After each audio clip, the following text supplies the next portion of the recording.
Hello friend, आप सभी का डीएम मैथ सॉल्यूशन में स्वागत है। आज हम पढ़ेंगे संविधान की आवश्यकता क्यों होती है।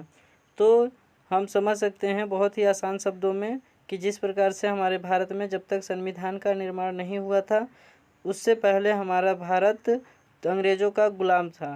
तो यदि किसी भी देश में यदि संविधान का निर्माण जब तक पूर्ण तरीके से नहीं हो जाता है उस देश पर दूसरा कोई भी अपनी सत्ता जमा सकता है। इसलिए संविधान की सबसे ज़रूरी चीज़ ये होता है कि उस देश की रक्षा करना, उस राज्य का रक्षा करना। लेकिन संविधान की और भी कई चीज़ों के लिए आवश्यकताएं हैं। जाइए हम पूरा जानकारी से पढ़ते हैं कि संविधान की हमारे लिए आवश्यकता क्यों है। किसी भी देश में संविधान का निम्नलिखित महत्व होता है। सबसे बड़ी उसकी महानता होती है और उस महानता के अंदर सारे लोग काम करते हैं और उसके दबाव उसका एक बड़ा आँच होता है। जिस प्रकार से हम कह सकते हैं कि संविधान के बिना कोई भी राज्य का निर्माण होना संभव नहीं है। राजनीतिक व्यवस्था में स्थिरता व सुनिश्चितता, हर राजनीति में उसकी व्यवस्था को बनाए रखना और उस राज्य को स्थिर बनाए रखना और उसकी एक अच्छा सुनिश्चित पहचान बनाए रखने के लिए संविधान की आवश्यकता होती है। राजनीतिक व्यवस्था में सुनिश्चित या स्थिरता बनी रहती है। यदि किसी राज्य में संविधान नहीं है तो राजनीतिक व्यवस्था में अनिश्चितता, मतलब वहाँ पे खतरा, अधिक से अधिक खतरा बना रहता है कि वहाँ पे कोई दूसरा शासन न कर सके। इसलिए वहाँ की स्थिरता बनाए रखने के लिए संविधान का होना सबसे ज़रूरी होता है। समय में जनरेट ने ठीक ही कहा है कि संविधान के ना होने पर राज्य में अराजकता का शिकार हो जाएगा।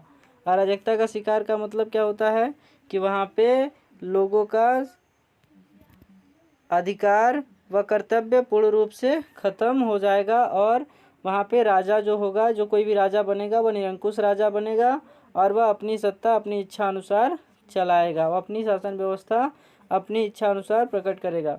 नागरिकों व राज्य के बीच संबंधों का निर्धारण, संविधान का दूसरी आवश्यकता क्या है कि नागरिकों का, जो नागरिक होते हैं वहाँ के, उस नागरिक और राज्य के सरकार जो होते हैं उनके बीच किस प्रकार का संबंध होता है, किस प्रकार की रिश्तेदारी होती है। तो संविधान के द्वारा ही यह तय किया जाता है कि किसी राज्य के नागरिकों को क्या अधिकार दिया जाए, उन्हें क्या अधिकार है और उनका क्या कर्तव्य है, वो सरकार के द्वारा क्या कर्तव्य करेंगे और हम अपना अधिकार, जो सरकार द्वारा अधिकार दिया जाता है, वो उस अधिकार को किस प्रकार से ग्रहण करेंगे। सरकार के साथ उनके संबंधों का स्वरूप संविधान में ही तैयार किया जाता है, किसी के भाषा या शब्दों से नहीं। संविधान में जो लिख दिया जाता है उनके अधिकार और अधिक से अधिक कर्तव्य लिखे जाते हैं।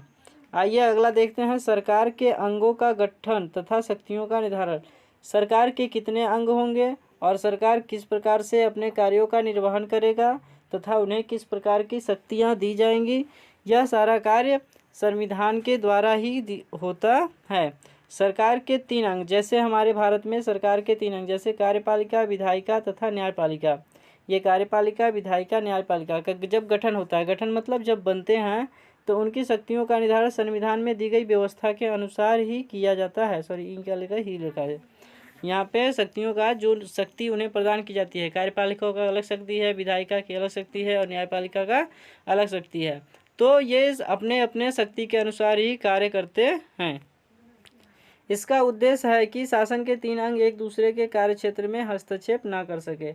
इनको यह भी शक्ति प्रदान की जाती है कि कोई भी एक दूसरे के कार्य में किसी भी प्रकार का हस्तक्षेप न करे। यदि कार्यपालिका का जो कार्य है वो अपने कार्य करे, व्यवस्थापिका का जो कार्य है वो व्यवस्थापिका करे और न्यायपालिका का जो कार्य है वो न्यायपालिका करे। अपने दायित्वों का वो खुद निर्वहन करे। उसमें जो शासन द्वारा या संविधान द्वारा लिखा गया है, उन्हें जो शक्तियाँ प्रदान की गई हैं उस शक्ति के अंतर्गत ही कार्य करे। यदि उस शक्ति के अंतर्गत कार्य नहीं करेंगे तो उस पर विरोध किया जा सकता है।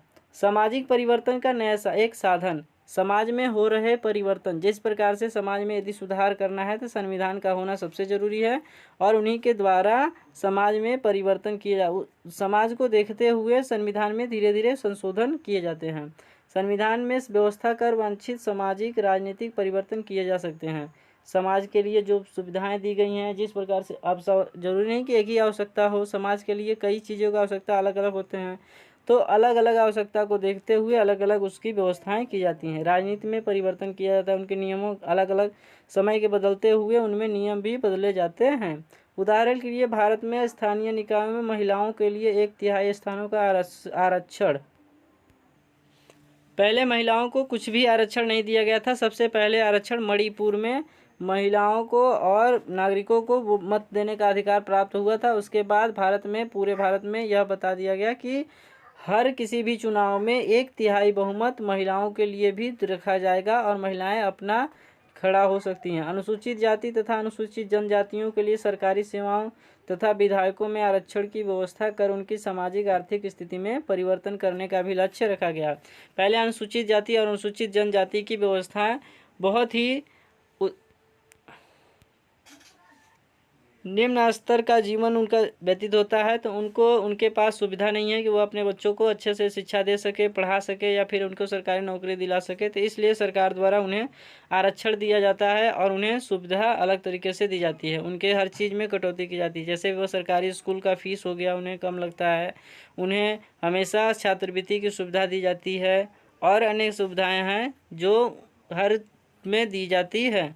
तो उन्हें इसलिए सुविधा दी जाती है क्योंकि उनकी आरक्षण दिया जाता है। इसलिए इतना नहीं है कि वह ऐसी व्यवस्था कर सके और उन्हें अच्छे से शिक्षा दे सके। इसलिए सरकार द्वारा उन्हें शिक्षा की व्यवस्था और अन्य व्यवस्था भी दी जाती हैं।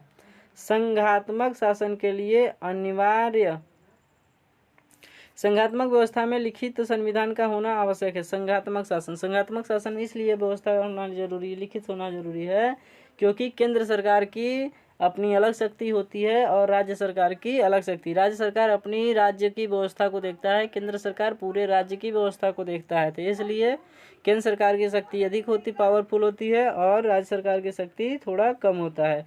केंद्र सरकार को शक्ति अधिक मिलता है और राज्य सरकार को थोड़ा कम, क्योंकि वह राज्य को संभालते हैं और वह केंद्र को।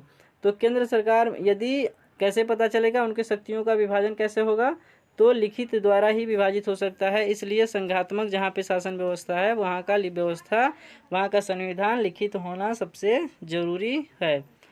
नोट देखिए, सबसे महत्वपूर्ण बात क्या है कि विश्व के अधिकांश संघात्मक व्यवस्था वाले देश, जितने भी संघात्मक व्यवस्था वाले देश हैं, जैसे हमारा देखिए भारत खुद है, अमेरिका है, कनाडा है आदि, बहुत सारे ऐसे देश हैं जहाँ पे केंद्र और प्रांत मतलब राज्य होता है ना, अलग अलग सरकारों के बीच शक्तियों का विभाजन हुआ है और शक्तियों का विभाजन हुआ है तो वहाँ पे हर जगह लिखित ही संविधान है। सीमित शासन की स्थापना संविधान के द्वारा संविधानवाद मतलब कॉन्स्टिट्यूशनलिज्म की धारणा को लागू किया जाता है। संविधानवाद का मतलब क्या होता है? सीमित शासन। इसका तात्पर्य क्या होता है? सीमित शासन मतलब जो सीमित बनाया गया है, जितना रेखा बनाया गया है, कितना शासन व्यवस्था होना चाहिए और नागरिकों को उतने ही अधिकार देने चाहिए और जितनी उनकी आवश्यकता है और उनको उतना ही कर्तव्य देना चाहिए जितना वो कर सकें। इसलिए यह सीमित शासन होता है। इसलिए संविधानवाद का सीमित शासन होना सबसे जरूरी होता है। सीमित शासन की स्थापना के लिए संविधान में कई नियमों की व्यवस्थाएं की गई हैं, जैसे निर्धारित अवधि पर निष्पक्ष स्वतंत्र चुनाव।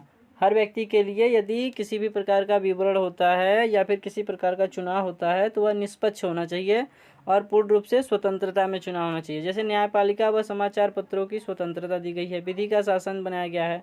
नागरिकों के मौलिक अधिकार और कर्तव्य दिए गए हैं। नागरिकों के मौलिक अधिकार के बारे में हम अगली बार वीडियो बनाएंगे।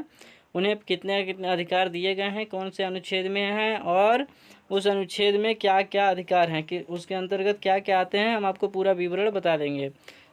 वीडियो अच्छा लगे तो लाइक एंड सब्सक्राइब करें।